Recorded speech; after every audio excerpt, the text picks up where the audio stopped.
Jeg har besøgt landsbyen Bir Lais, og her mødte jeg blandt andet en kvinde ved navn Forskure på omkring de 50 år. Hun er overhovedet for en husstand på 8 personer, herunder børn og børnebørn.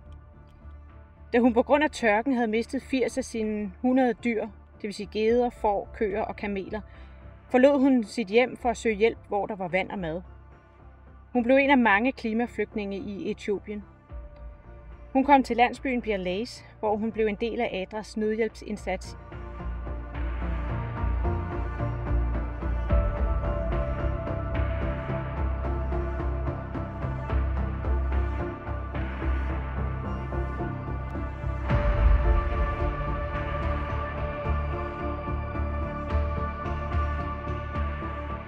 Jeg hedder Jens Vesterager, og jeg er generalsekretær i ADRA Danmark. Og lige nu er jeg på projektbesøg i det østlige Etiopien, på Afrikas Horn, hvor de har oplevet den mest forfærdelige tørke igennem 5 år. Men nu regner det igen, og I kan se bag ved mig, at der er mørke skyer, og markerne er grønne.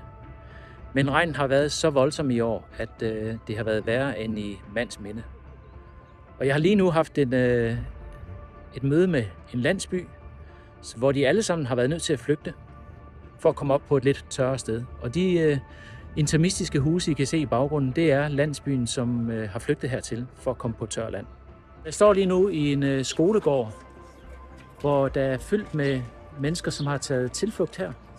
Fordi de har måttet flygte fra alt, hvad de ejer og har, fordi deres landsby er fuldstændig oversvømmet. Sådan her skole er blevet til en flygtningelejr, hvor de sover sammen i klasseværelser. 100 mennesker i et klasseværelse, og de bor i små interimistiske telte her.